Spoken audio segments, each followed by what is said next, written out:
The ancient manuscript lay on Professor Elijah Kagan's desk, its weathered pages illuminated by the soft glow of his desk lamp.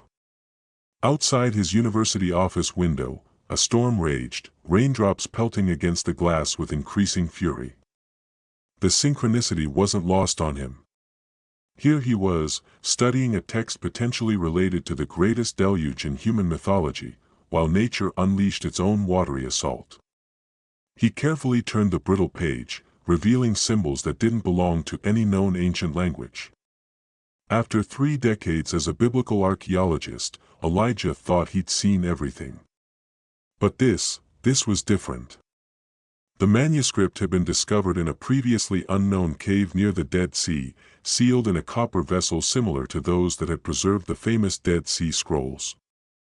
But unlike those scrolls, this document wasn't written in Hebrew, Aramaic, or Greek. It contained symbols reminiscent of Proto-Sinaitic script but with elements he'd never encountered. And scattered throughout were detailed drawings, not of arcs or animals, but of what appeared to be sophisticated measuring devices and astronomical charts. The carbon dating results had come back that morning, approximately 3,500 years old. The timing aligned with the estimated period of the biblical flood narrative's earliest written versions. Yet this document seemed to tell a different story altogether. Elijah's phone buzzed. It was a text from Dr. Sarah Chen, the climatologist he'd been collaborating with. Found something in the ice core samples. You need to see this. Coming over now. Lightning flashed outside, briefly illuminating his office. Elijah couldn't shake the feeling that they were on the verge of a discovery that would challenge everything humanity thought it knew about one of history's most enduring stories. Sarah arrived 30 minutes later, dripping rainwater onto Elijah's office floor. She didn't bother with pleasantries. The ice core samples from Greenland, she said, pulling a tablet from her waterproof bag. We've been analyzing the layers corresponding to approximately 4,800 years ago, the rough timeframe biblical scholars associate with Noah's flood. And? Elijah prompted, feeling a familiar tightness in his chest that came with academic anticipation. We found evidence of a massive climate disruption.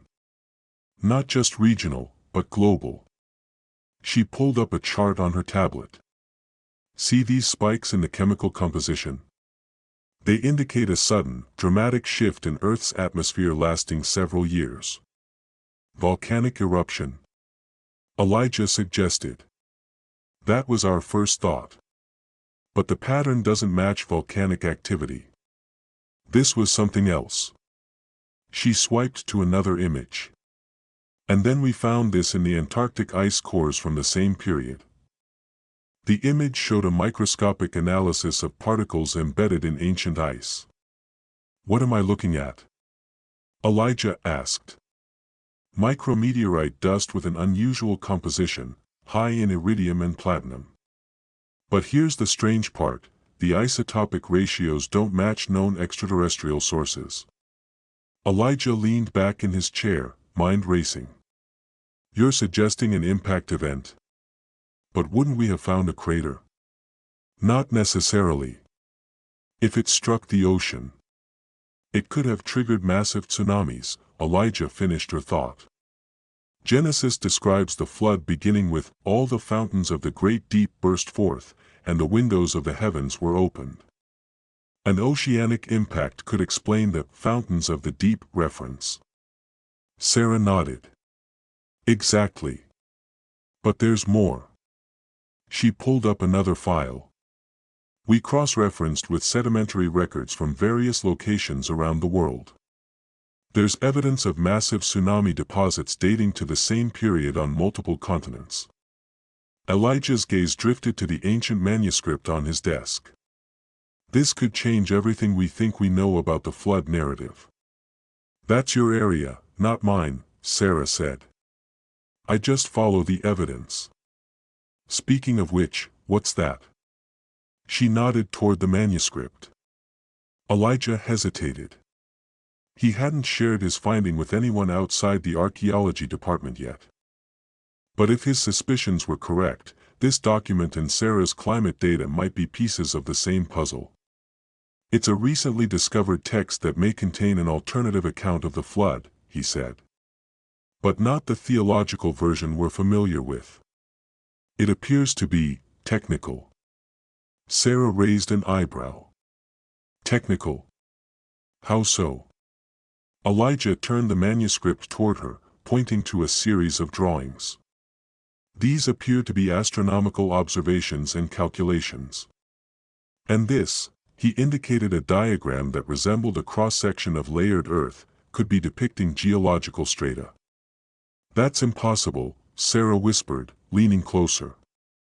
Scientific understanding of geological layers didn't develop until the 17th century with Nicholas Steno. Unless someone observed the effects of the flood firsthand and documented them, Elijah said. Not as a divine punishment, but as a natural phenomenon. Their eyes met, both recognizing the implications. If this manuscript was authentic, it suggested that someone in the ancient world had recorded the flood with scientific precision, long before science as we know it existed. We need to translate this, Sarah said. I've been trying. But the language appears to be a hybrid form I've never encountered. It has elements of several ancient Semitic languages but with unique symbols.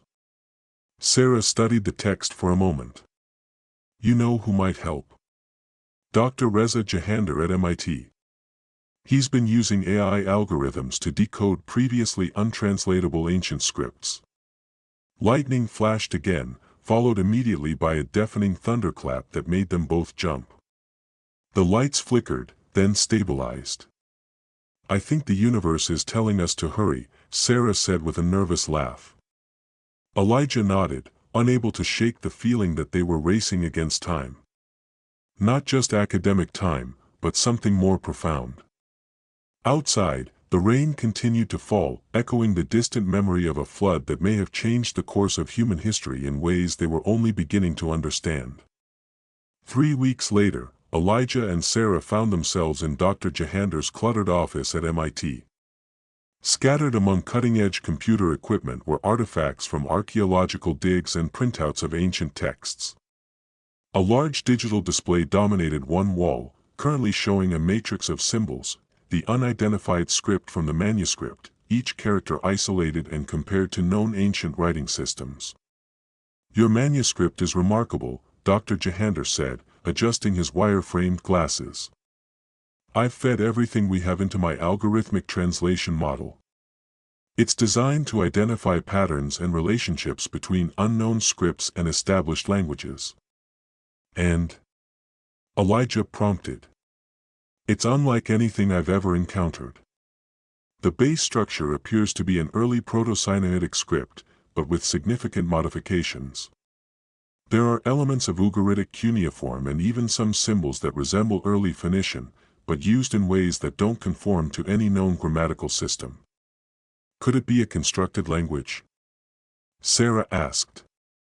Something deliberately designed to be difficult to decipher. Dr. Jahandar shook his head. Constructed languages still follow logical patterns. This appears to be an organic evolution, a natural language that developed in isolation from mainstream linguistic traditions. Is translation possible? Elijah asked, trying to hide his disappointment. I didn't say it was impossible, Dr. Jahandar smiled. Just challenging. My algorithm has already made some progress. He tapped a command on his keyboard, and the display changed to show several lines of text with partial translations beneath them. Elijah leaned forward, reading aloud, "The waters from the sky stone, measurement of days, warning from the heavens." This is extraordinary. It gets better, Dr. Jahandar said. Look at this section. He zoomed in on a portion that included one of the technical diagrams. The partial translation read, "The great light crossed the path of Earth, bringing the destroyer. Star watchers calculated its return after witnessing the last destruction. 7 passages of Saturn would herald its approach." Sarah's eyes widened. That sounds like they're describing a predictable astronomical event, possibly a comet or asteroid on a periodic orbit. One that had struck Earth before, Elijah added. And they knew it was coming back. That would explain the technical nature of the manuscript, Dr. Jahandar said. These aren't religious observations, they're scientific records. Elijah felt a chill run down his spine. If this is authentic, it suggests that someone in the ancient world had advanced knowledge of astronomy and was tracking a celestial object they believed would cause another catastrophic impact. The biblical Noah story suddenly makes more sense, Sarah mused. Building an ark wouldn't just be an act of faith, it would be a response to an evidence-based prediction. But who were these star watchers? Elijah wondered. And why isn't this scientific understanding reflected in the biblical narrative? Perhaps it is, but in allegorical form, Dr. Jahandar suggested. Religious texts often encode scientific knowledge within metaphorical language. The waters above the firmament could be a reference to cometary ice, for instance. He typed another command, and a new section of translation appeared. The vessel must withstand the great wave that will arise when the destroyer strikes the great waters. Calculations of wood strength and joint reinforcement. These are engineering specifications, Sarah breathed. For the ark. Not just any specifications, Dr. Jahandar pointed out. These are precise mathematical ratios for hull strength that weren't discovered in naval architecture until the 19th century. Elijah paced the room, mind racing. So we potentially have evidence that the Noah's Ark story wasn't just about divine intervention, but was based on predictive science practiced by an advanced group within ancient society. A group whose knowledge was either lost or deliberately obscured in later tellings, Sarah added. There's more, Dr. Jahandar said. The manuscript references a location, a place called the Archives of Heaven's Knowledge. My best interpretation suggests it refers to a repository of scientific texts somewhere in what would now be eastern Turkey or northern Iraq. Near Ararat, Elijah said automatically. Where the Bible says the ark came to rest. If this archive exists, it could contain further evidence of this ancient scientific tradition, Dr. Jahandar said. Elijah's phone rang, interrupting their discussion. It was his department chair at the university.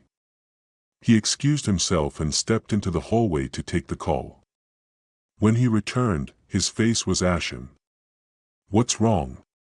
Sarah asked. Someone broke into my office last night, Elijah said. They didn't take anything valuable, just my research notes on the manuscript. And they left this. He held up his phone to show a photo of a symbol painted on his office wall, a stylized eye inside a triangle. Dr. Jahandar frowned. The Eye of Providence. That's a relatively modern religious symbol. Not exactly, Elijah said. Look closer. Upon inspection, the eye wasn't an eye at all, but an astronomical symbol representing a comet or star with a tail. It matches one of the symbols in the manuscript, Elijah said. Someone knows what we're working on, and they're watching us. But who? Sarah asked. I don't know, Elijah replied. But I think it's time we find this archive of heaven's knowledge and get some answers. The small village of Hasan Keyf in southeastern Turkey seemed frozen in time. Nestled in the foothills near the Turkish-Iraqi border, it consisted of stone houses clustered around an ancient well, with Mount Judy looming in the background, one of several mountains traditionally identified as the biblical Ararat where Noah's Ark came to rest. Elijah, Sarah, and Dr. Jahandar had traveled there based on geographical references in the manuscript, which suggested the Archive of Heaven's Knowledge might be located in the vicinity. They'd been in the village for 3 days, asking careful questions and showing carefully selected portions of the manuscript to local elders. On their 4th morning, as they sat drinking strong Turkish coffee in the village's only cafe, an elderly man approached their table. His face was weathered by decades of sun, and his eyes held the sharp clarity of someone who had seen much in his lifetime. You seek the guardians of the flood memory, he said in accented English, surprising them with his directness. Elijah carefully placed his coffee cup down. We're researching ancient flood narratives, he said neutrally. The old man smiled. There is no need for caution, Professor Kagan. Or you, Dr. Chen, or Dr. Jahandar. Your questions have been expected for a long time. Sarah exchanged alarmed glances with her colleagues. How do you know our names? The same way I know you possess a fragment of the Star Watcher's Chronicle, the man replied. I am Ibrahim, an elder of the Guardian Order. The Guardian Order? Elijah repeated. Ibrahim nodded. We have maintained the knowledge of the Star Watchers for over 4,000 years, passing it from generation to generation. The manuscript you found was separated from our archives during the Ottoman period. We've been searching for it for nearly 2 centuries. Dr. Jahandar leaned forward. You can read this language? Of course. It is our sacred duty to preserve it. Ibrahim studied them carefully. But more importantly, I know who broke into your office, Professor Kagan. They call themselves the Veil of Faith, a group dedicated to suppressing the scientific truth behind religious narratives. Why would anyone do that? Sarah asked. Some believe that finding natural explanations for biblical events diminishes their divine significance, Ibrahim explained. They fear that if people learn that Noah built the ark based on astronomical predictions rather than divine command, it would undermine faith. But that's absurd, Elijah protested. Understanding the natural mechanisms through which these events occurred doesn't disprove divine influence. If anything, it shows the sophistication of ancient knowledge. Ibrahim nodded appreciatively. That is precisely what our order believes. The Star Watchers saw no contradiction between scientific observation and spiritual truth. They believed that understanding the mechanics of creation was a path to honoring the Creator. This Star Watcher's Chronicle, Dr. Jahandar said. Is it part of this archive of heaven's knowledge? It is one volume among many, Ibrahim confirmed. The archive contains astronomical observations dating back nearly 7,000 years, mathematical treatises that wouldn't be rediscovered until the time of Newton, and detailed records of the great catastrophes that have shaped human history, including the Great Flood. And you can take us there? Elijah asked, hardly daring to hope. Ibrahim's expression grew serious. That depends on your intentions. This knowledge has been protected for millennia because of its power. In the wrong hands, it could be misused or suppressed. The Veil of Faith is not the only group that would seek to control such information. We're scientists, Sarah said firmly. We believe knowledge should be studied and shared, not hidden or exploited. Ibrahim studied them for a long moment, then nodded. I believe you. But be warned, what you learn may challenge everything you think you know about human history and capability. Are you prepared for that? They exchanged glances, then nodded in unison. Very well, Ibrahim said. Meet me at the eastern edge of the village at sunset. Bring only what you can carry easily. We have a long journey ahead. As Ibrahim left, Elijah turned to his colleagues. Do you think we can trust him? He knew about the manuscript and the break-in, Dr. Jahandar pointed out. Either he's telling the truth, or he's part of this Veil of Faith group. I think we should go, Sarah said decisively. We've come too far to turn back now.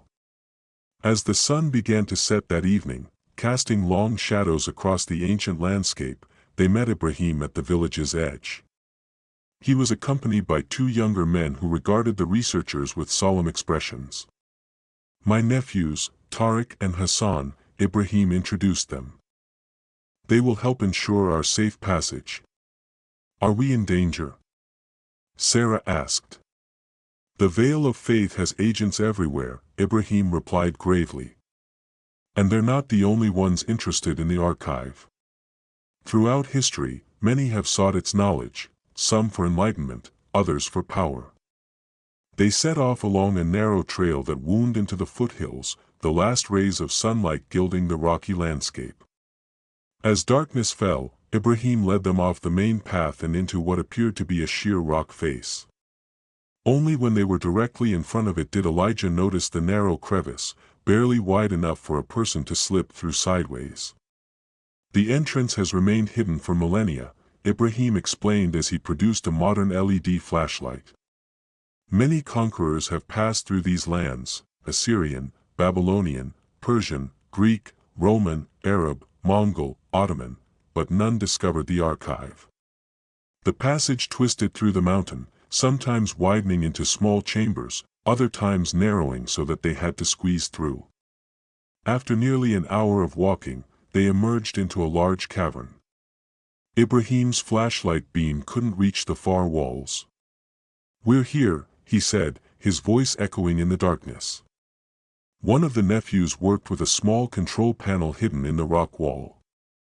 Suddenly, soft lighting illuminated the space from fixtures set into the ceiling, modern LED lights powered by what Ibrahim later explained was a combination of solar panels hidden on the mountain and a cleverly designed ancient water wheel system that generated hydroelectric power. What the lights revealed left the three researchers speechless. They stood at the entrance to an enormous library carved into the living rock. Row upon row of shelves held clay tablets, papyrus scrolls, parchments, and bound volumes, all carefully preserved in climate-controlled cases. The chamber stretched at least 100 meters in each direction, with multiple levels connected by stone staircases. The walls were covered with astronomical charts, mathematical formulas, and maps of the ancient world. "Welcome," Ibrahim said softly, "to the archive of heaven's knowledge." "This is impossible," Dr. Jahandar whispered, approaching the nearest display case. Inside was a clay tablet covered in the same script as their manuscript. "There must be thousands of texts here." "Tens of thousands," Ibrahim corrected. "The archive has been accumulating knowledge since before the Great Flood." "Before?" Sarah questioned. "How could these documents have survived the flood?" Ibrahim led them deeper into the cavern. The Star Watchers didn't just predict the flood, they prepared for it. While Noah built his ark to save living creatures, the Star Watchers constructed this repository to preserve knowledge. They reached a central chamber dominated by a three-dimensional model of the solar system, with planets represented by spheres of various materials suspended from the ceiling. What was remarkable was that the model showed not just the planets known to ancient civilizations, Mercury, Venus, Mars, Jupiter, and Saturn, but also Uranus, Neptune, and even the dwarf planet Pluto, bodies that weren't officially discovered until modern times. "This is the observatory," Ibrahim explained. "From here, the Star Watchers tracked celestial movements and made their predictions." Elijah examined the model closely. "This shows astronomical knowledge that shouldn't have existed until the 19th and 20th centuries. The Star Watchers developed precise observational tools," Ibrahim said. "Some of their designs were rediscovered during the Renaissance, while others remain unique to this tradition." "But how did they see Uranus and Neptune without telescopes?" Sarah asked. Ibrahim smiled enigmatically. "Who said they didn't have telescopes?" He led them to another room where, displayed in protective cases, were what appeared to be ancient optical devices. Some resembled primitive telescopes made of metal tubes with crystal lenses, while others had no modern equivalent. "The knowledge preserved here suggests that certain ancient civilizations achieved scientific understandings far beyond what conventional history credits them with," Ibrahim continued. "But much of this knowledge was lost in subsequent catastrophes or deliberately obscured during periods of religious or political oppression." "And the flood itself?" Elijah asked. "What does the archive reveal about it?" Ibrahim's expression grew serious. "Come. This is what you truly seek." He led them to a secure chamber deeper within the archive. After entering a complex combination on what appeared to be an ancient mechanical lock, the stone door swung open to reveal a small room containing a single pedestal. On it lay a large bound volume, its cover made of a strange metallic material that seemed to shimmer in the light. "The complete chronicle of the Great Destruction," Ibrahim announced. "The comprehensive scientific record of what your traditions call Noah's flood." With reverent care, Ibrahim opened the book. Inside were pages of thin metal sheets, etched with the now familiar script and intricate diagrams. "The book is made of a gold-platinum alloy resistant to corrosion," Ibrahim explained. "The Star Watchers designed it to survive for millennia." Dr. Jahandar leaned over the text, his eyes widening as he began to decipher it. "This describes a large comet that fragmented as it approached Earth's orbit. The main body struck the Indian Ocean, while smaller fragments hit elsewhere." Elijah pointed to a diagram showing what appeared to be a wave propagation pattern. "This looks like tsunami calculations." "Precisely," Ibrahim confirmed. "The impact generated tsunamis over a kilometer high in some regions, while disrupting weather patterns worldwide. The Star Watchers calculated that rainfall would increase dramatically for weeks following the impact due to massive evaporation from the oceanic impact site and dust particles serving as condensation nuclei. 40 days and 40 nights of rain," Sarah murmured, recognizing the biblical timeframe. "The Chronicle describes how the Star Watchers identified a 7,200-year orbital period for the comet," Ibrahim continued. "They had recorded a previous impact and used astronomical observations to predict its return." "So they warned Noah?" Elijah asked. Ibrahim nodded.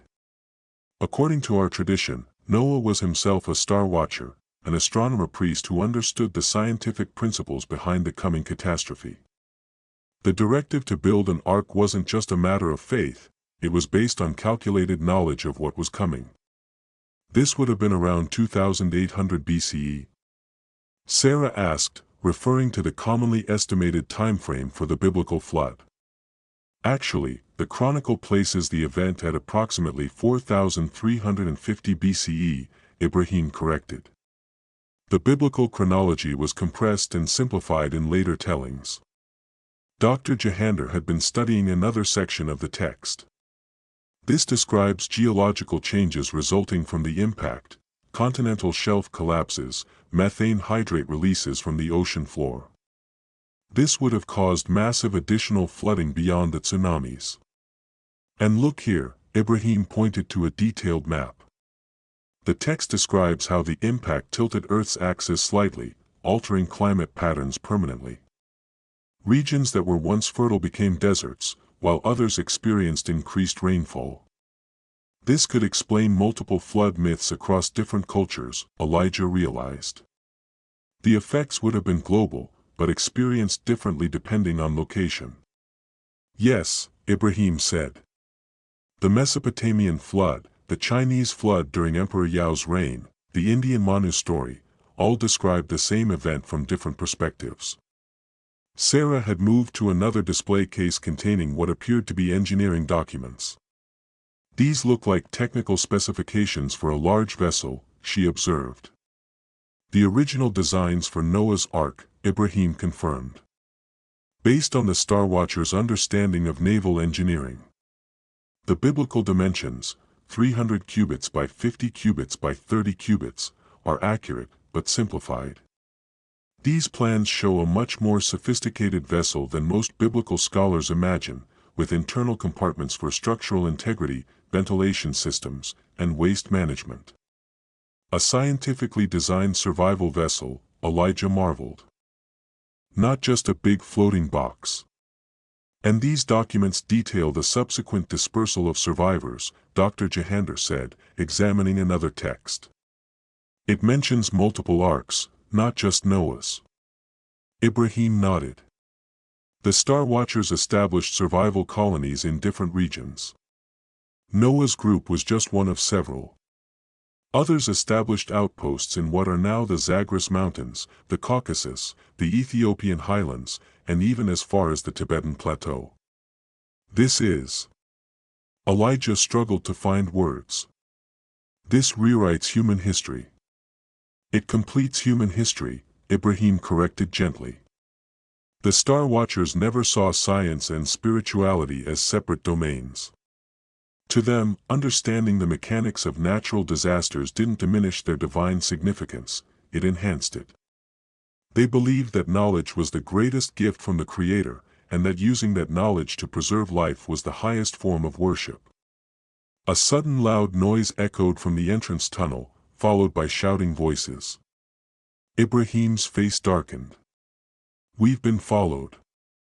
The veil of faith has found us. Tariq and Hassan rushed into the chamber, their expressions grim. 6 men with weapons, Tariq reported. They're inside the outer tunnels. Ibrahim turned to the researchers. We must protect the archive. Follow me. He led them through a side passage that spiraled deeper into the mountain. As they hurried, Sarah asked, who exactly are these people? The Veil of Faith began as a splinter group from our own order centuries ago, Ibrahim explained as they moved. They believed that scientific explanations for biblical events should be suppressed, fearing that ordinary people would lose faith if they knew the natural mechanisms behind divine stories. That's absurd, Dr. Jahandar protested. Understanding how something happened doesn't negate why it happened. We agree, Ibrahim said. But the veil believes otherwise. Over time, they've grown powerful, with connections to various religious and political organizations. They've systematically worked to discredit or destroy archaeological evidence that contradicts traditional religious narratives. They reached a heavy stone door, which Ibrahim unlocked with another complex combination. Beyond lay a control room of sorts, with both ancient mechanisms and modern equipment. The archive has survived for millennia because of its defenses, Ibrahim explained, activating what appeared to be a security system. Monitors showed figures moving through the tunnels, men in dark clothing carrying weapons. What do they want? Elijah asked. Your manuscript, for starters, Ibrahim said. And to ensure that what you've learned here never reaches the public. They've already compromised your university's administration. Why do you think your department chair called just after you made your breakthrough? Elijah recalled the timing of the call from his department chair, right after they'd made progress with the translation. He was tipping them off. Not knowingly, perhaps. But yes. Ibrahim worked quickly at what appeared to be a computer system. I'm activating the archive's emergency protocols and transmitting key documents to secure servers around the world. The knowledge can no longer remain hidden. On another monitor, they could see the intruders reaching the main archive chamber. The men began photographing documents and placing smaller artifacts into bags. They're not destroying anything, Sarah observed. No, Ibrahim said grimly. They don't want to destroy knowledge, they want to control it. Which is, in many ways, worse. A crash echoed through the tunnels, followed by the sound of breaking glass. We need to stop them, Elijah said. The archive has its own protections, Ibrahim replied, pressing a sequence of buttons. On the monitors, they watched as hidden vents in the archive chambers opened, releasing a gas. The intruders began coughing and stumbling, some collapsing to the floor. A non-lethal sedative gas, Ibrahim explained. Derived from a formula documented in the archive itself. It will render them unconscious for several hours. You've prepared for this, Dar. Jahandar observed. The archive has been defended from invaders many times throughout history, Ibrahim said. But we can no longer rely on secrecy alone. Too much is at stake. He turned to face them fully. The Star Watchers predicted another astronomical event, one that makes their work more relevant than ever. What kind of event? Sarah asked. Ibrahim's expression was grave. The chronicle speaks of a repeating cycle. The comet that caused the Great Flood has a 7,200-year orbit. By our calculations, it will return in approximately 200 years. Another impact? Elijah asked, alarmed. Not necessarily. The comet's orbit has been altered by previous encounters with Earth and other celestial bodies. But it will pass close enough to pose a potential threat. With modern technology, we could deflect it, Sarah said. If humanity is prepared, Ibrahim agreed. But preparation requires acknowledgement of the threat and understanding of its history. That's why the archive's knowledge must now be shared with the world. He typed a final command, and the computer display showed a transmission progress bar reaching completion. I've just released encrypted copies of the most critical documents to scientific institutions worldwide, including your universities, Ibrahim told them. Each of you will receive access keys when you return. The veil of faith can no longer suppress this knowledge. What about the archive itself? Elijah asked, looking at the monitors where the intruders lay unconscious among the ancient treasures. It has served its purpose as a repository, Ibrahim said with a hint of sadness. Now its contents must become part of humanity's shared knowledge. My order will continue to protect it, but we will also begin the process of properly documenting and publishing its contents through legitimate scientific channels. You're going public, Dr. Jahandar realized. The time for hiding is past, Ibrahim confirmed. The Star Watchers preserved this knowledge through the Great Flood so that humanity would have it when needed. That time approaches. 1 year later. The Grand Auditorium at UNESCO headquarters in Paris was filled to capacity. Representatives from scientific institutions, religious organizations, and governments worldwide had gathered for the presentation of the final authentication report on what had become known as the Star Watcher Archive. Elijah stood at the podium, flanked by Sarah, Dr. Jahandar, and Ibrahim. Behind them, a large screen displayed images of documents and artifacts from the archive. After extensive analysis using carbon dating, materials testing, linguistic comparison, and historical contextualization, Elijah announced, the International Verification Committee has confirmed that the Star Watcher archive is authentic. Its oldest documents date back approximately 7,000 years, with continuous additions and preservation efforts extending to the present era. A murmur ran through the audience. Despite a year of preliminary reports and careful release of information, the full implications were still staggering to many.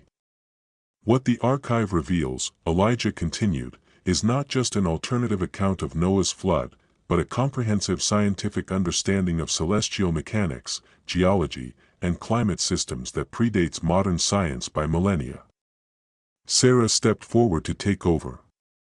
The evidence conclusively shows that what we know as Noah's flood was indeed a global catastrophic event triggered by a cometary impact in the Indian Ocean approximately 6,350 years ago. This impact created megatsunamis, shifted tectonic plates, released methane hydrates from the ocean floor, and disrupted global weather patterns, resulting in weeks of heavy rainfall across much of the northern hemisphere. She displayed a computer simulation based on the archive's data, showing the propagation of tsunami waves across ancient coastlines. The effects varied by region, which explains the different versions of flood myths across cultures. In some areas, waters rose gradually over weeks. In others, they arrived as sudden tsunami waves.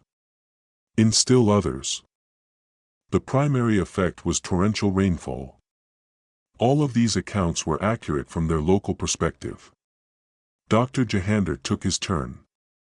Perhaps most remarkably, the archive demonstrates that this event was predicted by ancient astronomers based on observations of a previous impact and calculations of the comet's orbit. These astronomers, the Star Watchers, used their knowledge to design survival strategies, including sophisticated vessels capable of weathering the catastrophe. He displayed the technical specifications for Noah's Ark from the archive. Far from being a simple box, Noah's vessel incorporated advanced design principles to maintain stability in turbulent waters, provide ventilation, manage waste, and sustain various animal species. Multiple such vessels were constructed in different regions, explaining why flood survivor stories appear in disconnected cultures. Ibrahim was the last to speak. His presence, as the representative of an ancient order now stepping into the public light, had been the subject of extensive media coverage over the past year. For millennia, my predecessors guarded this knowledge, preserving it through wars, persecutions, and natural disasters. They did so not to hide the truth, but to protect it until humanity was ready to receive it fully.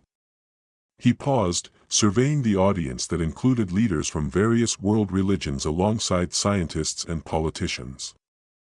The Star Watchers never saw conflict between scientific understanding and spiritual belief. To them, comprehending the natural mechanisms through which catastrophes occurred did not diminish their significance in humanity's relationship with the divine. Instead, it revealed the intricate workings of creation and empowered people to protect themselves through knowledge. The final slide appeared on the screen behind them, a chart showing the calculated orbit of the Great Flood Comet and its projected return in approximately 200 years. The archive was preserved through the last great catastrophe so that humanity might be prepared for the next potential encounter, Ibrahim concluded.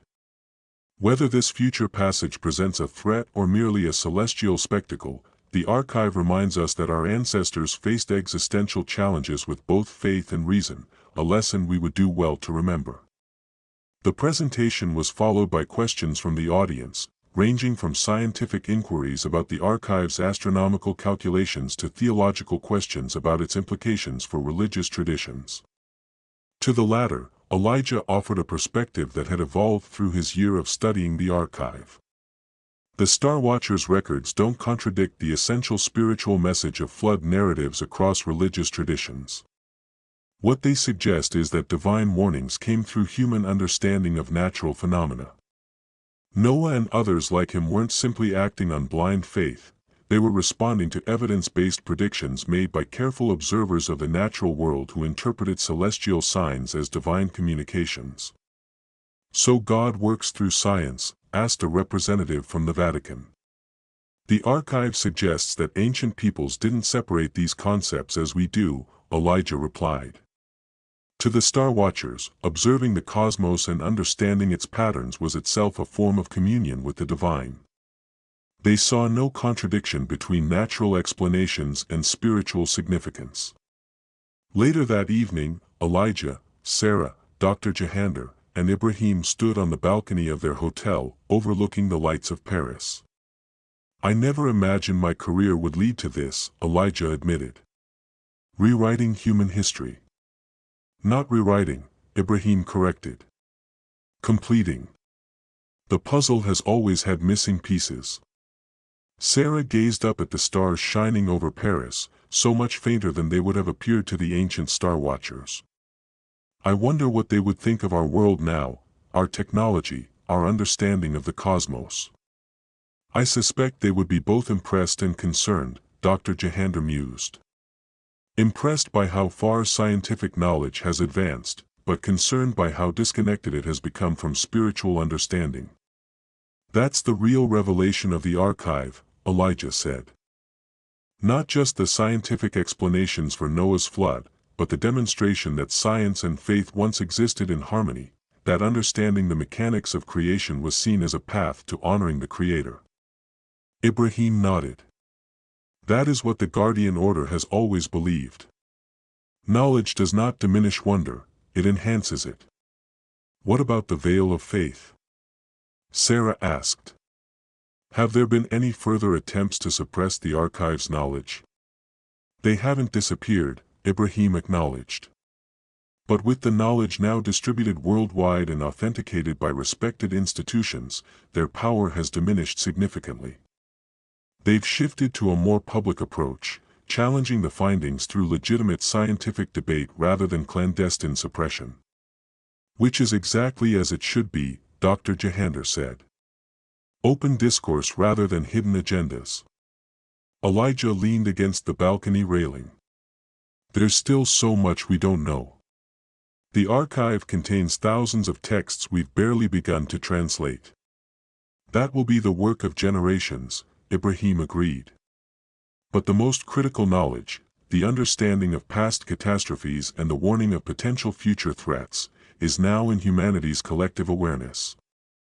Do you really think we'll be prepared when the comet returns? Sarah asked. Ibrahim smiled. The Star Watchers prepared for a catastrophe with wooden boats and stored knowledge. We have spacecraft, deflection technologies, and global communication systems. Yes, I believe we will be prepared, if we remember the wisdom that knowledge serves life, not power. As they stood in comfortable silence, watching the city lights below and the stars above, Elijah felt a profound sense of connection, not just to his colleagues, but to the long line of knowledge seekers stretching back through millennia. The Star Watchers who had meticulously documented celestial movements, the Ark builders who had translated that knowledge into survival, the generations of guardians who had preserved these truths through ages of darkness. We should propose a new UNESCO World Heritage designation, he said suddenly. For the archive and the mountain that has sheltered it for thousands of years. An excellent idea, Ibrahim agreed. A reminder that our heritage as humans includes not just monuments of stone, but monuments of knowledge. As they raised their glasses in a toast, Elijah thought of the ancient manuscript that had started their journey, now safely preserved and fully translated, one small piece of a vast puzzle that humanity was finally beginning to assemble. The stars continued their eternal dance overhead, following patterns first mapped by watchers long ago who had understood that to observe was to worship, and to understand was to survive. The observation platform on lunar base Ararat offered what many considered the best view in the Earth-Moon system. From here, one could see both the blue marble of Earth and, currently, the spectacular celestial visitor that had captured humanity's attention. Dr. Maya Kagan adjusted the settings on the enormous viewport, enhancing the comet's visibility against the blackness of space. As the great-great-granddaughter of Elijah Kagan, she felt a special connection to this moment, the return of the celestial body that had once brought catastrophe to Earth and had now returned as prophesied by the Star Watchers. Magnificent, isn't it? Said Director Chen, joining her at the viewport. Like Maya, Sophia Chen carried the legacy of an ancestor who had helped bring the archive's knowledge to light. More beautiful than terrifying, thanks to the deflection mission, Maya agreed. 20 years earlier, an international consortium had launched the largest space mission in human history, a fleet of gravity tractors and kinetic impactors that had successfully altered the comet's trajectory, ensuring it would pass safely between Earth and the Moon. The mission had been named Operation Star Watcher, in honor of the ancient astronomers who had first documented the comet's existence and predicted its return. The official ceremony begins in an hour, Director Chen reminded her. As the senior archaeoastronomer on the base, you'll be expected to say a few words. Maya nodded, still gazing at the spectacular tail of the comet as it reflected the sun's light. 200 years since the archive was revealed to the world, and 6,000 since the Star Watchers began tracking this very object. There's something profound about that continuity. Indeed, Chen agreed. Though I doubt they could have imagined this. She gestured around them at the lunar base, one of 12 established around the Moon over the previous century. Maya smiled. I'm not so sure. The archive continues to surprise us with the depth of their vision. Some of their mathematical models predicted the possibility of humans living beyond Earth. Her communication device chimed, and a holographic image appeared, a live feed from the Global Archive headquarters in what had once been the village of Hassan Keef, now a thriving center for historical research. The image showed the original archive cavern, now transformed into a state-of-the-art research facility while preserving its historical significance. Dr. Kagan greeted an elderly man whose traditional robes marked him as a modern guardian. The passage is proceeding exactly as the ancient calculations predicted. A triumph of both ancient wisdom and modern science. Thank you, Elder Rashid, Maya replied. How are the celebrations on Earth? Global and jubilant, he said. Religious leaders and scientists are holding joint ceremonies around the world. The comet that was once seen only as an instrument of destruction is now being celebrated as a unifying force, a reminder of our shared heritage and destiny. After concluding the call, Maya returned her gaze to the comet. In a few hours, it would make its closest approach, passing harmlessly through space that had been meticulously cleared of satellites and space stations for the occasion. "It's strange to think," she said softly, "that without the catastrophe this comet once caused, the archive might never have been created. Without the flood, humanity might not have developed the tradition of astronomical observation and knowledge preservation that ultimately allowed us to prevent another disaster. The ultimate example of learning from history rather than merely suffering it," Director Chen observed. As they stood watching the cosmic traveler continue its journey, Maya thought about the words attributed to Noah in one of the Star Watcher texts: "The heavens speak to those who listen, and their message is not only of danger but of possibility."